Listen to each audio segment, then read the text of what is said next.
Hey guys, this is Charles Yeager with Metal. In this quick tutorial, we're going to take a look at the magnifying glass effect that's a part of Mantra VR. The magnifying glass is a pretty unique effect that's a part of Mantra VR, and I really like what you can do with it, and I think a lot of people are going to benefit from it. And so I'm just going to go ahead and apply it to the footage and kind of show you what happens here. So I've got this forest 360 footage, and you can see over here, I'm actually standing with my dog in the forest, but I'm pretty tiny on a 360 video because essentially it's like a gigantic wide angle lens. And so the further away you get from the camera, you get pretty small there for people to see. So I'm going to go ahead and select my footage and come here to Effect and Metal, and then Mantra VR Magnifying Glass. And when I apply that effect to my footage, you're going to see a little circle here. If I go ahead and move the point of interest around, you can see we essentially have this magnifying glass area. And this is kind of like one of those pop-up windows that you often see on a 360 video. But the cool thing about this is that we're controlling this right here on our footage. We're not having to pre-comp anything, rescale anything. It's all just applying from this effect. So let's just look at a couple of the options here. The frame layout, of course, we can do this on monoscopic or stereoscopic footage. The point of interest, again, that's what I'm moving around right here, so we can control the point of interest for the effect. Next, we have the field of view, so we can affect actually how large or how small that magnifying area is.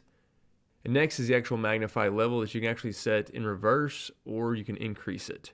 And I'll have a tendency to increase it. I'll set it to 1. And you can see here as I move around the point of interest, we have a 1 times magnification level. So I could go ahead and kind of keyframe this over where I'm standing.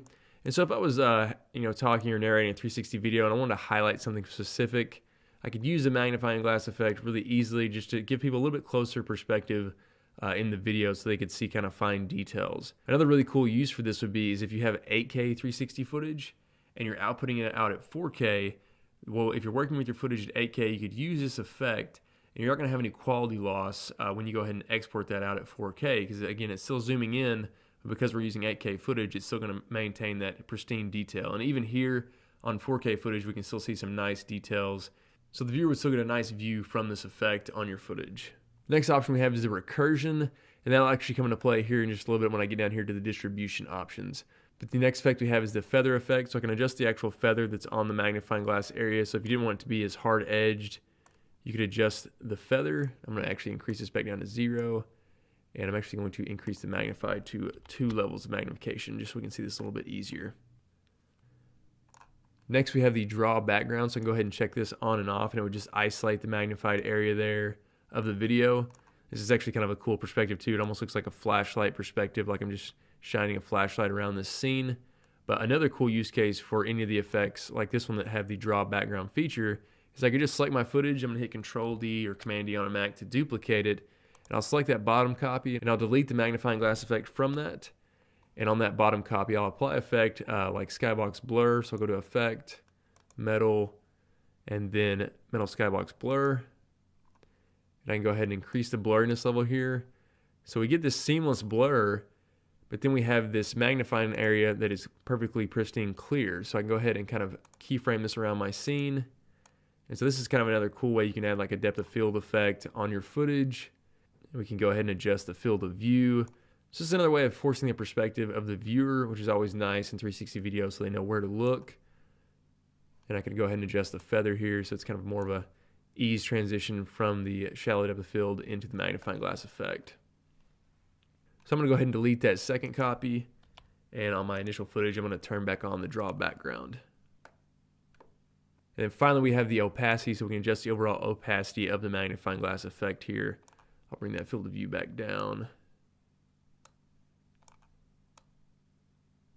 So if you wanted to do like a subtle zoom in, you could do it with this, and then you could fade that back out.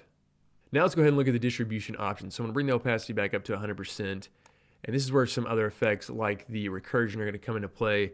So we can create some pretty cool abstract looks also using the magnifying glass effect. So I'll come down here, toggle down distribution. And right now we're on Fibonacci, which is pretty much the default for most of the Mantra effects. You have others like circle and some presets here. But I'm going to go ahead and increase the number of instances, which is going to give me more of this magnification circle here. So I'll just increase this up. You can see we're getting more and more of those appearing on our footage. So I'll set it on something like 15, and you can see I can still move around the point of interest, and it affects all the other magnification layers. And if I tweak these settings up here, it's going to affect them all again. So I can adjust the feather, and I can also adjust things like the draw background and some of the field of view options here. So when I increase the field of view, we can see the magnification levels, they're crossing over each other. And right now I have the magnification set to 2. So when they cross each other, that's actually getting doubled. So in the cross areas here, you can see it's a lot more zoomed in.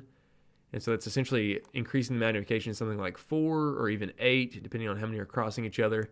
And with the recursion here, if I go ahead and check this off, you can see it's not going to increase that magnification when they cross. So that's what that effect does. So I'm going to go ahead and bring the field of view back down here. And we have a few other options we can adjust down here in the distribution type. Of course, we have latitude if we want all of the magnification points to go to one area or the other. And you can see when I have the recursion on, if they all go to one point here, it magnifies it so much that we really just are seeing 1 pixel here. But if I go ahead and turn that off, you're going to see that now we have just the normal magnification level. And then I can go ahead and adjust the latitude and get kind of some cool effects like this. So that's a pretty unique perspective there.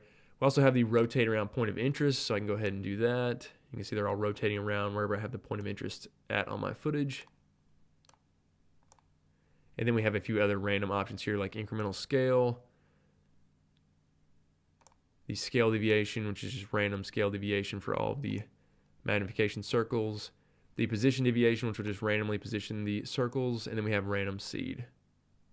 All right, guys, hopefully you enjoyed this quick overview of the magnifying glass effect as a part of Mantra VR. I think this effect is going to be very useful for a lot of people because of how quick you can apply it to your footage and get up and running with it. All right, guys, this has been Charles Yeager with Metal. Thanks for watching.